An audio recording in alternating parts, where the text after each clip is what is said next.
Oke, baik. Bismillahirrahmanirrahim. Assalamualaikum warahmatullahi wabarakatuh. Waalaikumsalam warahmatullahi wabarakatuh. Iya, Bu Mel. Jadi pada kesempatan hari ini, sebelum kita melakukan observasi di dalam kelas, Ya. maka ada beberapa hal yang ingin saya tanyakan berkenaan tentang observasi nanti kita. Jadi yang pertama itu berkenaan tentang tujuan pembelajaran. Jadi tentang tujuan pembelajaran yang akan disampaikan nanti tentang apa ya, Bu? Tujuan pembelajaran saya karena ini berkaitan dengan polinomial. Oke, polinomial. Polinomial atau yang lebih kita kenal dengan suku banyak. Ya. Tujuan pembelajaran yang pertama adalah siswa dapat mengidentifikasi tentang polinomial. Artinya siswa tersebut bisa mengelompokkan suku sejenis ya, karena dalam polinomial itu kan terdiri dari banyak variabel, ada koefisien, ada konstan dan segala macam. Jadi saya mengharapkan atau harapan saya siswa ini dapat mengidentifikasi atau mengelompokkan suku-suku yang sejenis. Oke, mengelompokkan suku sejenis ya. Iya. Tujuan yang kedua, karena ini setelah mengidentifikasi, maka kami akan melakukan suatu operasi dalam polinomial ini. Untuk pertemuan yang awal kita akan melakukan tentang penjumlahan dan pengurangan polinomial. Oke, jadi dua tadi ya tujuannya ya. Iya, pertama mengidentifikasi, kemudian yang berikutnya operasi hitungnya ya. Iya, benar. Oke. Lalu kemudian area pengembangan yang hendak dicapai dalam kegiatan pembelajaran ini apa aja? Untuk area pengembangan yang hendak dicapai atau yang ingin saya capai di sini adalah adanya pemerataan, Pak. Pemerataan pemahaman siswa. Bagi saya, untuk melakukan hal tersebut saya tidak perlu melakukan hal yang mempercepat biar habis materi. Intinya adalah bagaimana anak tersebut dapat menerima informasi yang saya berikan gitu ya. Jadi secara merata gitu ya. Merata, secara keseluruhan mereka bisa. Iya. Kalau seandainya dalam pelaksanaannya nanti ada beberapa anak yang gagal dalam kegiatan ini, kira-kira apa yang akan dilakukan? Itu tidak menutup kemungkinan, Pak. Ya. Biasanya dalam suatu pembelajaran tidak mesti anak dapat memahami semua yang kita sampaikan. Pasti ada beberapa anak yang gagal paham atau tidak mengerti apa yang kita sampaikan. Nah, disitulah peran kita atau sebagai penyampai informasi, ya kan? Kita mengenalkan kembali kepada anak tersebut bisa melalui yang kita jelaskan dengan diri kita pribadi, atau lebih memilih misalnya nih di antara dalam kelas itu ada anak yang dilihat agak sedikit berpotensi nih. Nah, mungkin bahasa teman itu lebih enak diterima ya. Nah, jadi kita boleh gunakan tutor sebaya menurut saya. Ya, tutor sebaya. Oke. Baik, Bu. Kemudian yang terakhir nih, Bu, sebelum kita mulai observasi di kelas, strategi apa nih yang Ibu persiapkan dalam kegiatan pembelajaran hari ini? Untuk strateginya saya lebih kepada pendekatan individu, Pak. Pendekatan individu.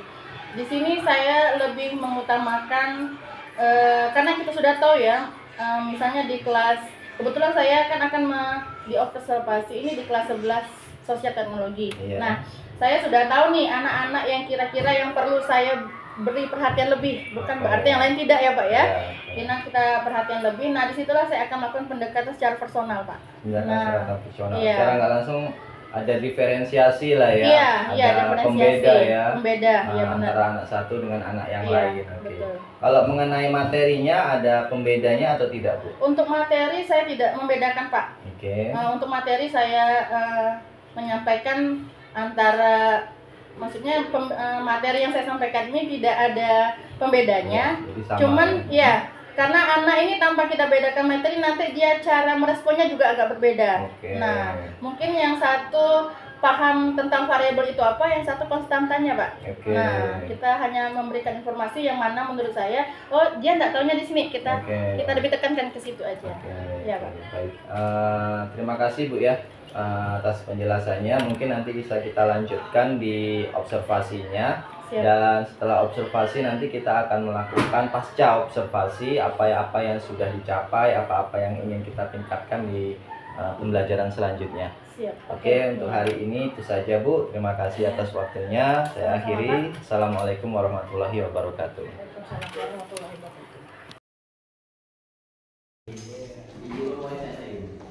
warahmatullahi wabarakatuh. Assalamualaikum warahmatullahi wabarakatuh. Semangat? Semangat? Oke, kalau masih semangat, kita absen dulu. Ada baby yang tidak masuk siapa? Bila. Siapa? Bila. Keterangannya benar. Apa Bila? Iya. Yang lain?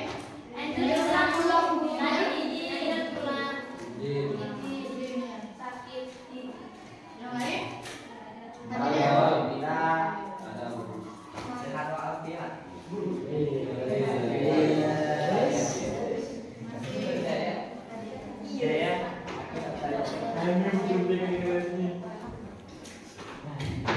Ada PR? Ada. Baik ya, hari ini kita akan membahas tentang polinomial.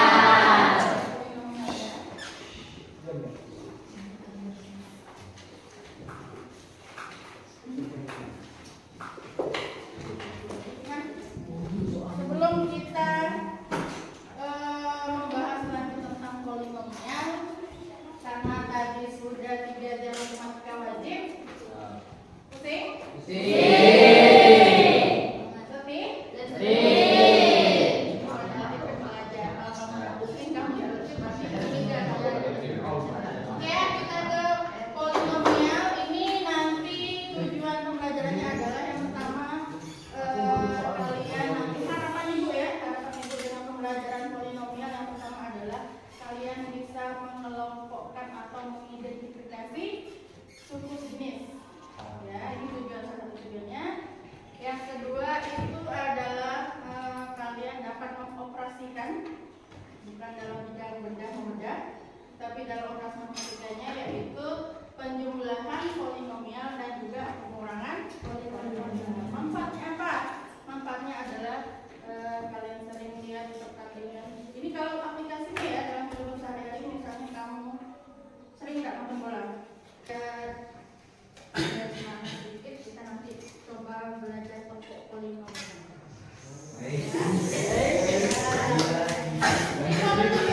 Kamu menentukannya itu ada polinomial, itu adalah suku banyak, ya. Kita perkenalkan dulu, di sini ada namanya poem. P. Ini namanya derajat. Ini namanya apa?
kemarin kita tak dapat.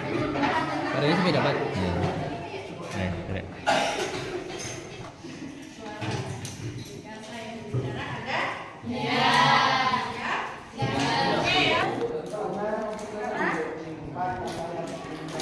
Iya, 4 tambah negatif 8. Maksudnya tadi buku jumlah itu masih bertambah.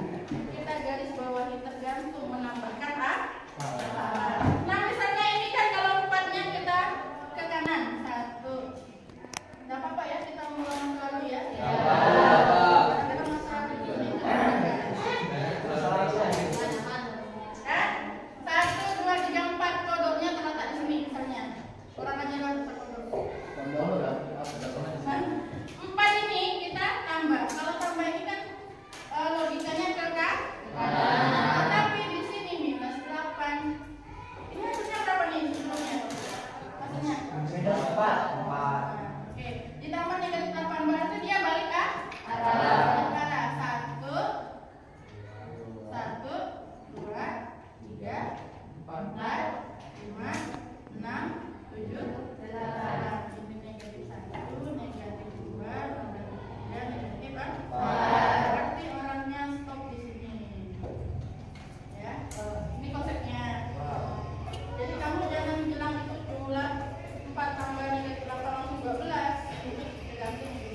gambar ini untuk 2 orang. Nanti kamu tinggal tulis nama siapa dan siapa, A, B, dan B. Ya. Di situ kalian bisa baca ada tujuan pembelajarannya, materi singkatnya, kegiatannya, identifikasi. Artinya identifikasi adalah kamu hanya disuruh mendekatkan yang sesuatu. Habis itu penjumlahan. Setelah itu pengurangan. Di sini kamu hanya tulis akhirnya saja. Caranya boleh ditutup sama dengan hasilnya berapa, ya. Terus yang di belakang ini ada refleksi. Refleksi ini adalah misalnya apa yang telah kamu pelajari di kegiatan ini, kamu tulis sesuai dengan yang kamu pahami, yang kamu dapat. Nanti yang tulisnya sama apa saja, ya. Saya bagikan ini waktunya 3 hari. Waktunya 15 menit. Kan bagiannya lebih indah. Jadi kerjasama, ya.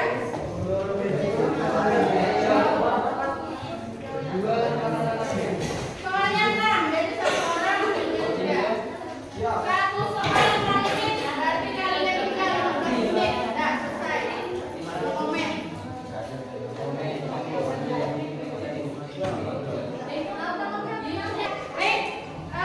Ini mengenai penjumlahan dan pengurangan volumenya mana sudah kita kerjakan.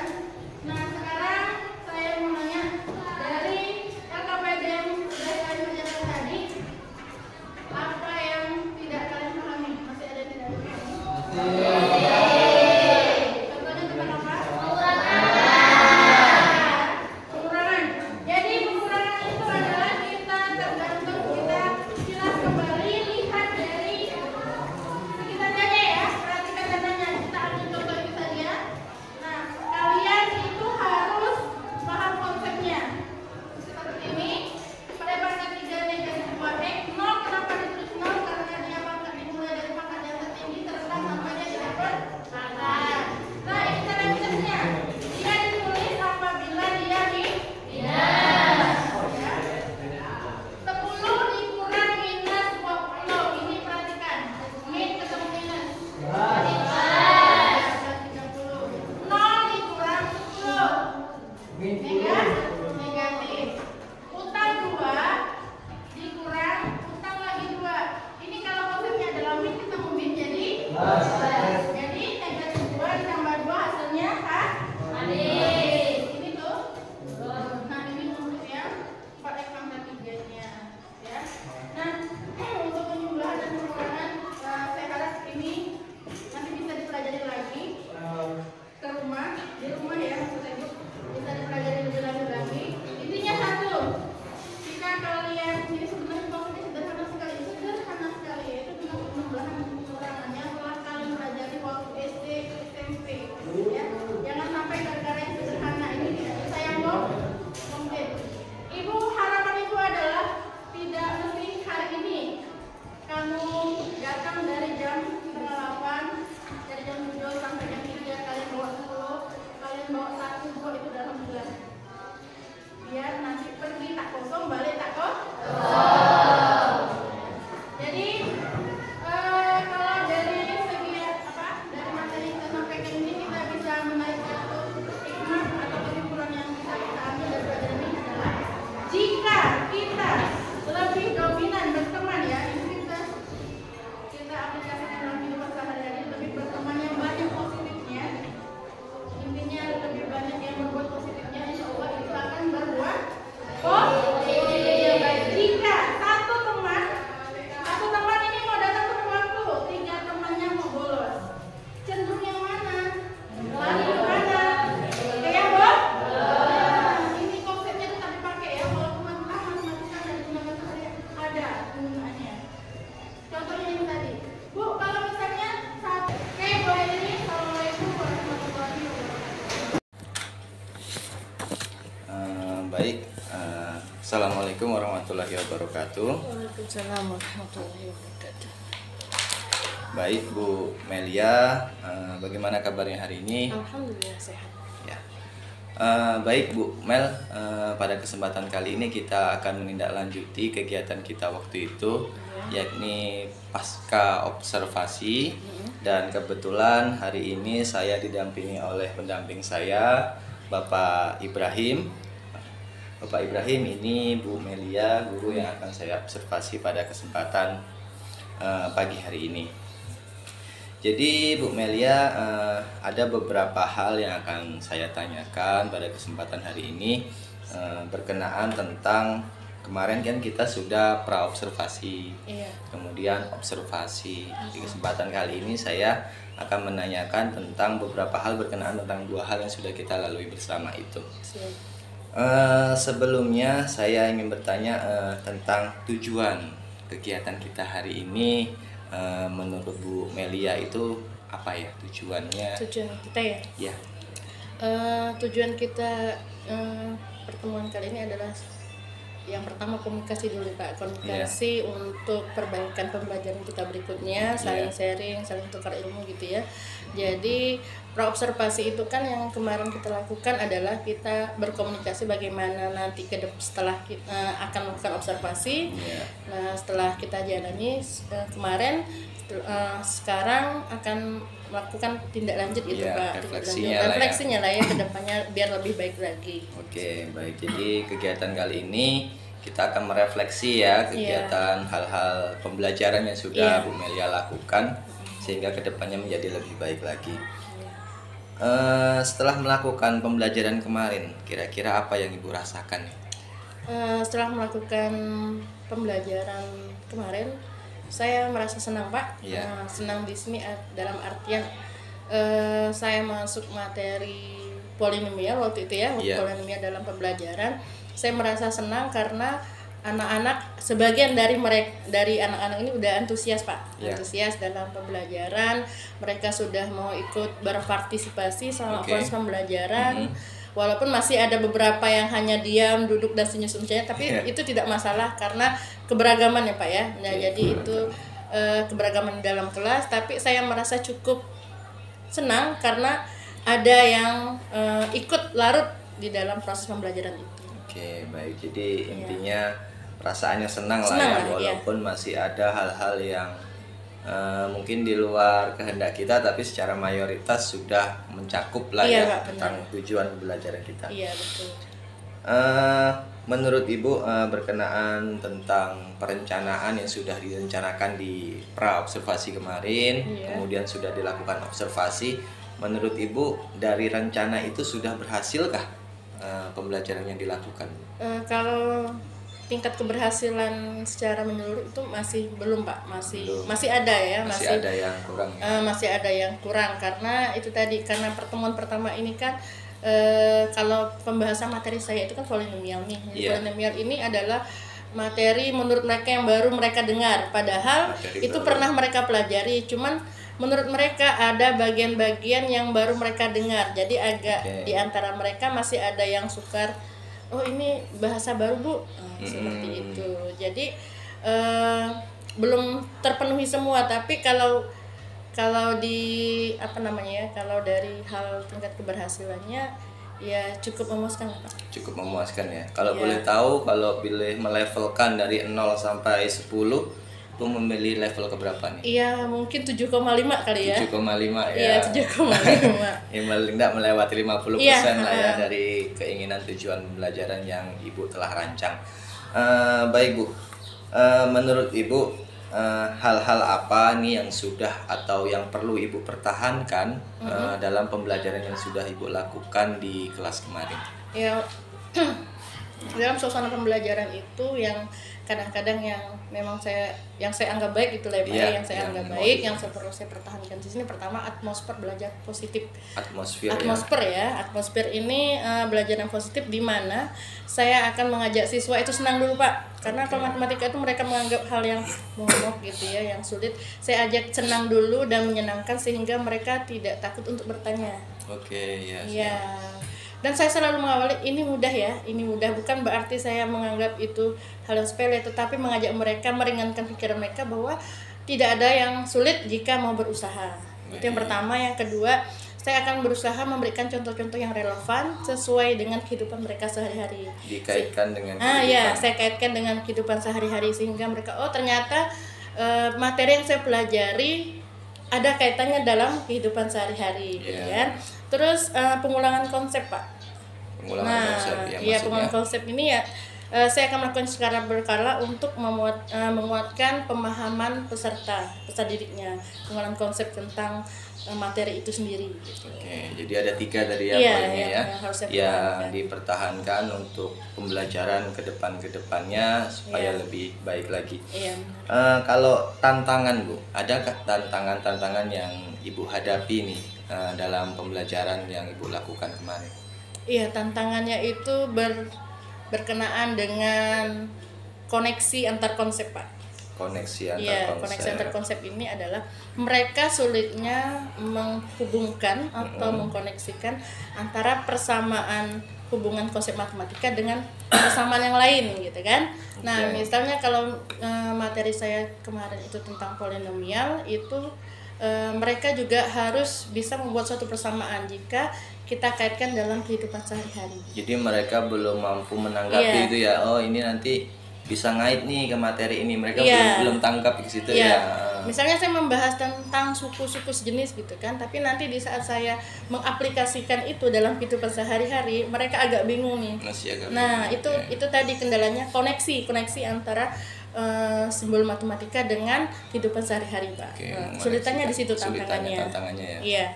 Benar. Itu aja ya. Jadi tantangan Iya. yang dihadapi peserta didik belum mampu mengoneksikan Koneksi antar konsep. antar konsepnya tadi. Iya. Oke, untuk strateginya, Bu. Strategi menghadapi tantangan tentang tadi tuh koneksi yang susah, anak-anak susah membuat koneksi materi tadi apa ya? Ya, kalau strategi saya mencoba untuk memberikan variasi soal, Pak. Variasi soal, Variasi oke. soal yang mungkin dari level sederhana dulu, sampai ke soal yang agak kompleks gitulah ya. Iya. Jadi setelah itu saya akan menerapkan konsep yang di sini menyelesaikan soal-soal yang sederhana tadi dengan metode yang sederhana, lalu kita masukkan ke rumus. Jadi nanti kita bisa mengkoneksikan antara simbol-simbol yang kita gunakan dalam matematika itu kita bisa terapkan dalam kehidupan sehari-hari gitu. Jadi tadi variasi Variasi soal, soal kemudian dengan penerapan konsep. dan Iya. metode yang sederhana tadi Iya. ya, seperti itu. Betul. Baik, tanggapannya atau umpan balik dari siswa setelah Ibu melakukan pembelajaran bagaimana? Apakah mereka senang atau excited dengan kegiatan itu atau seperti apa? Ya. Tanggapan mereka atau balik siswa itu tetap bervariasi, Pak. Bervariasi ya, Ada Bu, yang ya? positif, Iya. ada yang negatif dan ada yang netral. Positif di sini artinya adalah bagi yang tadi saya bilang ada sebagian antusias nih ikut pembelajaran dari awal sampai akhir gitu kan. Mereka beranggapan, oh ternyata namanya polinomial ini tidak terlalu sulit Iya. ternyata gitu ya. Mudah sederhana, menurut mereka sederhana dan bisa diselesaikan jika kita tahu triknya. Iya. Itu yang tanggapan positif siswa, Pak ya. Positif. Terus kalau misal tanggapan negatif ini mereka menganggap ternyata polinomial ini banyak variabelnya. Oh, ini udah sama tetapi tak sama. Iya. Agak sedikit membosankan Iya, gitu ya. oke. Ada juga yang tanggapannya netral-netral aja nih, Pak. Oh, biasa aja, enggak sulit-sulit amat, enggak susah-susah amat gitu kan. Jadi memang selalu bervariasi, Pak. Setiap kita Variasi. masuk materi itu selalu bervariasi, kecuali nanti kita setelah ada pengulangan barulah ada sedikit merata lah gitu ya, Pak ya, merata. Kalau presentasinya, Bu, kalau boleh tahu yang tertarik itu sampai berapa persen lah? Sekitar 65%. 65% udah tertarik. Udah tertarik. Ya, sisanya nih ya ada yang tadi yang biasa-biasa Biasa-biasa aja. Iya, benar. Oke, baik. Terakhir nih, Bu, Iya. mengenai sebelumnya saya sampaikan dulu hasil dari pengamatan saya kemarin, Bu, dari pembelajaran yang sudah Ibu lakukan di dalam kelas. Itu cukup baik gitu ya. Nah, jadi diawali dengan ice breaking ya kemarin ya, dengan tepuk Polinomial. tepuk polinomial gitu ya. Iya. Diawali dengan tepuk polinomial, lalu anak-anak dengan kaitan tepuk itu bisa mengingat lebih baik gitu ya. Itu satu hal kunci yang saya ambil. Kemudian Ibu juga memulai dengan menerangkan sedikit demi sedikit gitu ya, memanggil beberapa peserta didik untuk maju, mencoba di kelas, menjumpa di depan kelas gitu ya. Baru kemudian diakhiri dengan pengerjaan materi di lembar kerja peserta didik gitu ya, Bu ya. Iya, Pak. Jadi dari keseluruhan itu cukup baik dan terdapat beberapa diferensiasi sebenarnya dari termasuk bagaimana di LKPD yang telah Ibu berikan kepada peserta didik tersebut. Menurut saya itu juga cukup baik, tetapi ada beberapa hal yang ingin saya tambahkan juga gitu supaya lebih meningkat ke depannya, itu terutama tentang bagaimana kita mampu membuat peserta didik itu benar-benar ibaratnya sesuai dengan potensinya masing-masing tuh. Nah, itu dari itu kan kayak Ibu masih menemukan ya, ada peserta didik yang excited, ada yang kurang, ada yang jadi di situ saran dari saya, Ibu bisa mencari solusi bagaimana menarik anak-anak yang masih kurang senang dengan matematika itu. Motivasi lah ya. Mencari bagaimana cara meningkatkan motivasi itu sehingga peserta didik itu bisa 100% atau paling tidak 90% nih suka dengan pembelajaran yang Ibu lakukan. Mungkin itu hal-hal yang bisa saya sampaikan dari pengamatan yang telah saya lakukan di pembelajaran yang Ibu lakukan. Terakhir, tindak lanjut ke depannya dalam pembelajaran yang Ibu lakukan ini apa ya, Bu? Oke, untuk tindak lanjut ke depannya, saya akan menerapkan kemampuan keterampilan prosedural, Pak. Prosedural ini artinya adalah saya mengharapkan atau saya berharap anak-anak ini mampu mengoperasikan polinomial itu sendiri, baik dalam penjumlahan, pengurangan ataupun perkalian dengan sifat-sifat distributif, dan mampu mengkoneksikan antara simbol matematika dengan kehidupan keseharian, Pak. Oke, jadi bisa benar-benar praktek ya dalam kehidupan sehari-hari, bukan hanya teori saja. Iya, bukan hanya teori saja, karena saya menganggap hubungan matematika itu memang erat sekali dengan kehidupan sehari-hari, mau tidak mau disadari atau tidak, kita selalu menggunakan konsep matematika gitu kan. Jadi saya ingin menggiring anak-anak bahwa untuk mempelajari ini tidak akan ada ruginya ke depannya gitu kan. Kamu mau seperti apa ke depannya, apa segala macam, tetap kita akan menggunakan matematika itu sendiri, Pak. Oke, baik Bu, terima kasih atas waktunya. Terima kasih atas hal-hal yang sudah Ibu sampaikan tadi kepada saya, dan saya juga minta maaf apabila ada hal-hal atau pertanyaan yang kurang berkenan ini. Mungkin seperti itu dulu Pak Ibrahim, pasca observasi yang bisa saya lakukan. Saya akhiri kegiatan kali ini dengan alhamdulillahirrabbilalamin, dan saya tutup. Assalamualaikum warahmatullahi wabarakatuh. Waalaikumsalam warahmatullahi wabarakatuh.